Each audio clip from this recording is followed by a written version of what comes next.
Louvado seja nosso Senhor Jesus Cristo. Para sempre seja louvado nossa Mãe Maria Santíssima. Reverendíssimo Padre Gabriel, pároco desta paróquia, Reverendo Diácono Arlindo, meus queridos irmãos e irmãs, que com muita alegria se reúnem nesses dias para entoar os seus louvores à Santíssima Virgem Maria neste novenário. Padre Gabriel Mota falava ali, que nós fomos colegas de turma no seminário, nos conhecemos, eu acredito, há uns 15 anos atrás, O tempo vai passando, a gente vai, quando vai fazendo esses cálculos, que vai percebendo como o tempo corre, Nós já temos, eu vou completar 7 anos de ordenação sacerdotal, mas entramos juntos no seminário no ano de 2010. Mais um ano antes, já então estávamos nos encontros vocacionais que nós fazemos, como preparação antes de entrar de fato no seminário. Então, já nos conhecemos há um bom tempo, fizemos todo o processo, toda a formação do seminário juntos, sendo ele ordenado com os meus outros colegas de turma, o Padre Diego, o Padre Genivaldo, o Padre Paulo Roberto, o Padre Gabriel Vilaverde, que foram ordenados antes, e eu fui ordenado alguns meses depois, no mês de outubro. Então, este tempo do novenário que nós estamos vivendo é para nós a realização visível daquilo que a gente acabou de escutar no Evangelho. Ouvimos o hino que Nossa Senhora entoa de louvor a Deus, o Magnífica.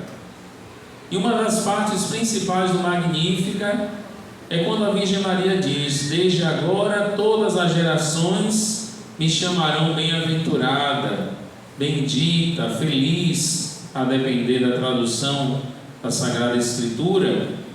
E a Virgem Maria diz: por que é que todas as gerações a chamarão bem-aventurada?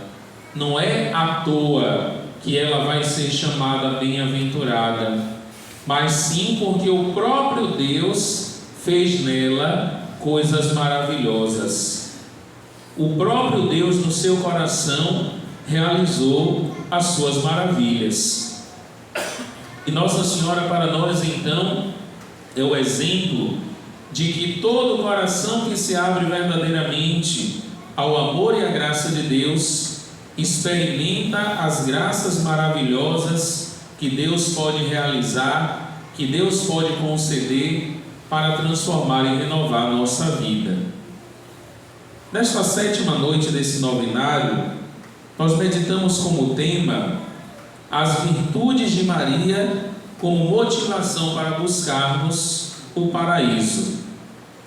E eu gostaria então de trazer para a nossa reflexão 3 virtudes de Nossa Senhora que nós poderíamos destacar como as principais e que nós precisamos aprender e reaprender a cada dia.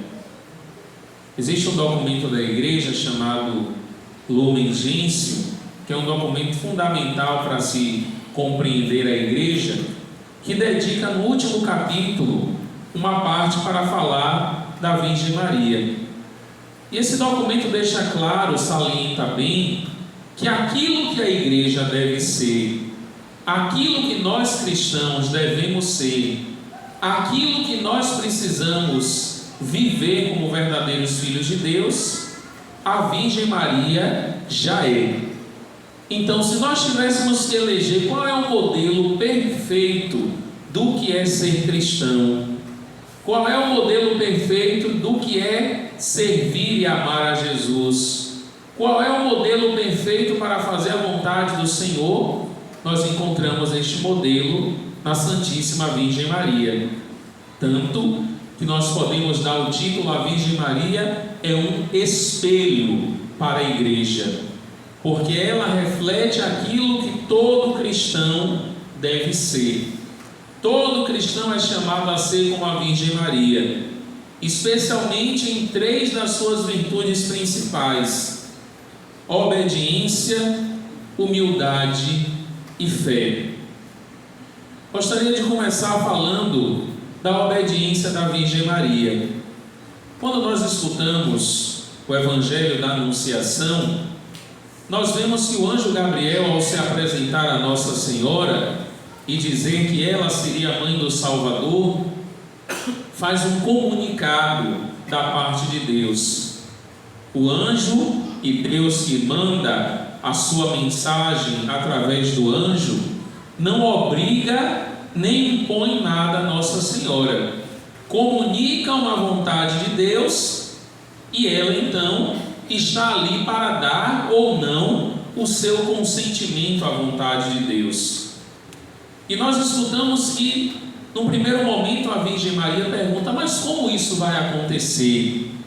Não porque ela não acreditava, não porque ela tivesse alguma dúvida de Deus, mas porque ela queria saber de que forma ela melhor poderia contribuir, se doar, o que é que ela poderia fazer de melhor para que essa vontade de Deus se realizasse em sua vida.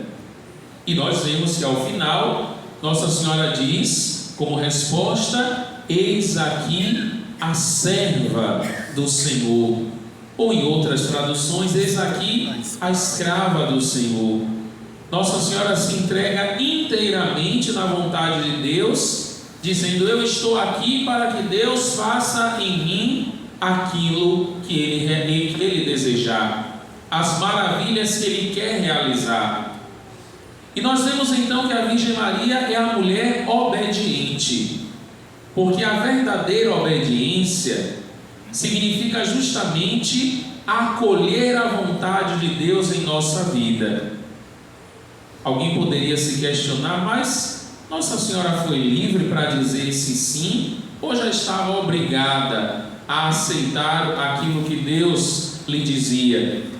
E nós sabemos que a Virgem Maria é plenamente livre na sua resposta, porque ninguém pode fazer nada no plano do amor de Deus que seja obrigado.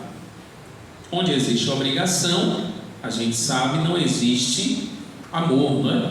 Ninguém pode ser obrigado a amar, obrigado a realizar algo que, envolvendo a sua emoção, o seu coração, a sua vontade, vai se dar. E Nossa Senhora diz o seu sim totalmente livre. E aí nós aprendemos que a verdadeira liberdade não é fazer o que a gente quer, não é fazer simplesmente aquilo que nos dá na telha, como se diz popularmente. A verdadeira liberdade significa conformar a nossa vontade na vontade de Deus. Livre é aquele que acolhe a vontade de Deus e põe em prática na sua vida. A segunda virtude que Nossa Senhora nos ensina, a virtude da humildade.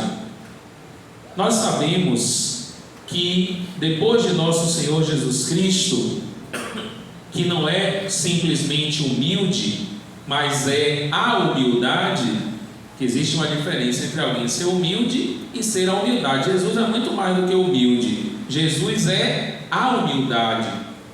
Ele que disse: aprendei de mim, porque sou manso e humilde de coração. Depois de nosso Senhor Jesus Cristo, não teve alma mais humilde do que a da Santíssima Virgem Maria.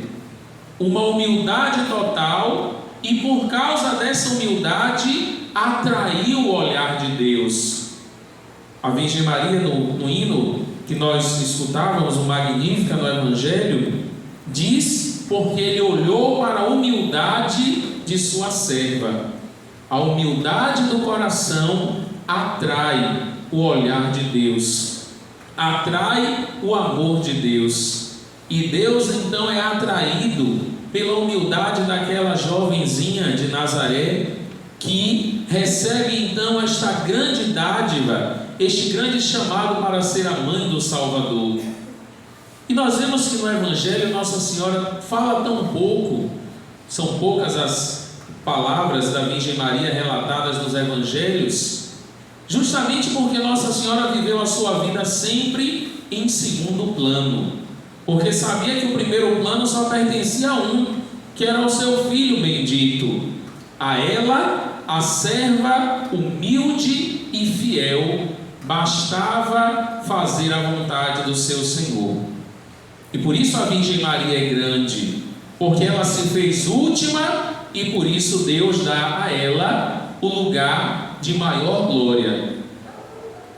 Existe uma interpretação daquele evangelho quando a mãe de Tiago e João vão até Jesus, ou melhor, a mãe de Tiago e João vai até Jesus para pedir aos seus filhos, um lugar à direita e outro à esquerda no reino dos céus, que diz que quando Jesus diz, olha, o lugar à direita e à esquerda é para aqueles que o Pai já reservou. E existe uma interpretação deste evangelho que diz que esse lugar à direita é o lugar da Virgem Maria e o lugar da esquerda, o lugar de São José. Humildes e obedientes à vontade de Deus, mas essa humildade total de Nossa Senhora é o que a faz grande. Aquela que se fez uma serva se torna então rainha. Não é à toa que quando Jesus recebe está passando no meio da multidão e alguém diz, bem-aventurados os seios que te amamentaram e o ventre que te deu à luz. E Jesus diz, mais felizes são aqueles que ouvem a palavra de Deus e a põem em prática. E às vezes quem não compreende muito da palavra de Deus tem a tentação de dizer que Jesus ali diminui, o elogio feito à sua mãe. Pelo contrário, quando Jesus diz, mais felizes são os que ouvem a palavra de Deus e põem em prática, ele está potencializando o elogio, dizendo, olha, ela é feliz não só porque deu à luz, mas porque é a que melhor escutou e põe em prática a vontade de Deus. Então a humildade da Virgem Maria atrai o amor de Deus e ela nos ensina que no reino de Jesus é grande aquele que serve, é grande aquele que escolhe o último lugar, é grande aquele que reconhece o seu lugar diante de Deus e por isso sabe que nós precisamos e dependemos totalmente dele. A Virgem Maria é grande porque ela sabe que é totalmente dependente do seu divino Filho. A última virtude de Nossa Senhora, que nos ajuda nesse caminho para o reino dos céus, na busca do paraíso, que é o objetivo da nossa vida, é justamente a virtude da fé. Santo Agostinho, um grande santo doutor da Igreja, diz que a Virgem Maria é mãe de Jesus, não só porque o gerou no seu ventre, mas antes de tudo porque foi aquela que primeiro acreditou, aquela que primeiro confiou e a discípula mais fiel do seu divino Filho. Nossa Senhora entre todos é aquela que permanece fiel, atenta e que confia inteiramente em Jesus. Exemplo claro disso a gente vê no Evangelho de São Lucas, quando conta, o início do Evangelho começa falando do momento em que o anjo Gabriel aparece para Zacarias, que seria o pai depois de São João Batista, e diz o que aconteceria de milagroso na vida de Isabel. E Zacarias pergunta, como é que isso vai acontecer? Ela já é velha, eu sou um homem velho e além da velhice, Isabel era estéril. Mas aqui a pergunta de Zacarias é diferente de Nossa Senhora. Nossa Senhora pergunta como vai acontecer no sentido de como é que eu posso melhor servir a Deus. E Zacarias pergunta como quem duvida, como quem diz, não é possível isso acontecer. Duvidou. Enquanto a Virgem Maria confia inteiramente, Zacarias é aquele que duvida. E nós vemos que Zacarias fica mudo, até quando ele vê realizado o plano de Deus, e aí sua língua se solta no nascimento de João Batista. Nossa Senhora, pelo contrário, é aquela que desde o primeiro momento acreditou inteiramente. e porque acreditou, Deus pôde realizar nela as suas maravilhas. Um outro momento da Sagrada Escritura que nos mostra essa confiança total da Virgem Maria no seu divino Filho é justamente quando Nossa Senhora, estando nas bodas de Caná e percebeu que faltou o vinho, vai até Jesus e diz simplesmente: eles não têm mais vinho. Aquela não era a hora de Jesus começar a fazer milagres, tanto que Jesus disse: o que é que eu tenho a ver com isso? Em outras palavras, né? O que é que eu tenho a ver? Minha hora ainda não chegou. Jesus diz à sua mãe: essa não é a hora de começar a fazer milagres.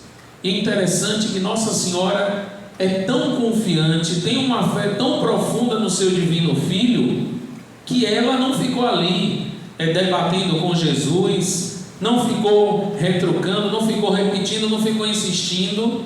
Ela confia tanto no seu Filho que simplesmente sai dali e vai dizer aos serventes da festa: fazei tudo o que ele vos disser. Confiava inteiramente que seu Filho ali faria de tudo.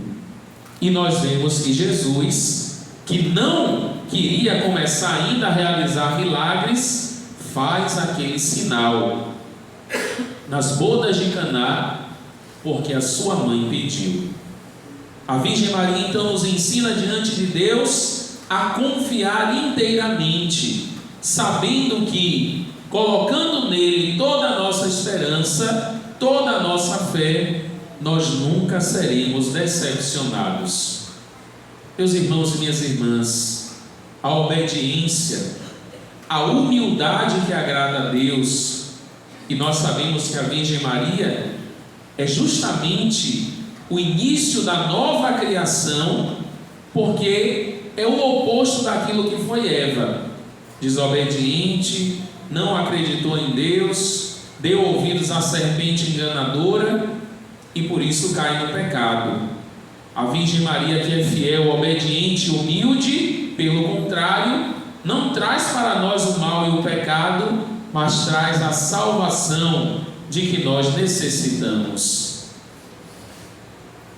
Para concluir, eu gostaria de lembrar que, diante de todas as aparições que a gente lê, que aconteceram ao longo da história, né, as aparições da Virgem Maria, muitas vezes nós ficamos ali procurando, né, as palavras que Nossa Senhora disse, tudo aquilo que ela transmitiu como vontade, mas a palavra principal que nós temos, a Virgem Maria para nós, é justamente essa do Evangelho de São João, capítulo 2, versículo 5, onde está sintetizado tudo aquilo que Nossa Senhora tem a nos dizer: fazei tudo o que ele vos disser.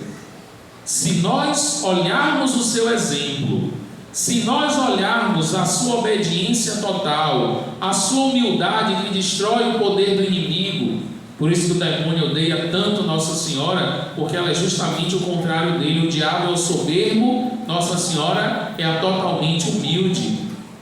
E se nós olharmos esta fé de Nossa Senhora e buscarmos vivê-la em nossa vida, nós estaremos trilhando a via de santidade que nos leva ao paraíso. Lembremos sempre que a devoção à Virgem Maria, meus irmãos e minhas irmãs, só tem uma finalidade. Às vezes a gente escuta as pessoas dizendo, né? Para que devoção a Nossa Senhora? Para que esse exagero e tal? Para que esse amor a esta mulher? Quanto mais devotos da Virgem Maria formos, mais nós estaremos unidos a Jesus, porque a verdadeira devoção a Nossa Senhora nos une, nos aproxima, nos prende ainda mais ao coração de Jesus, que foi o primeiro a amar essa mãe tão bondosa, tão misericordiosa, tão clemente, que nos deu como nossa mãe.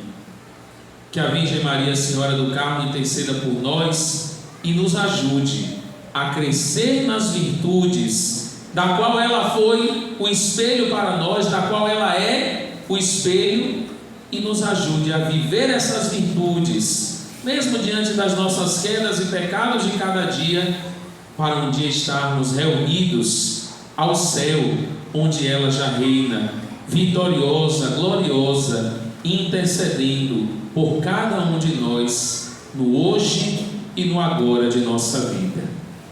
Louvado seja nosso Senhor Jesus Cristo, para sempre.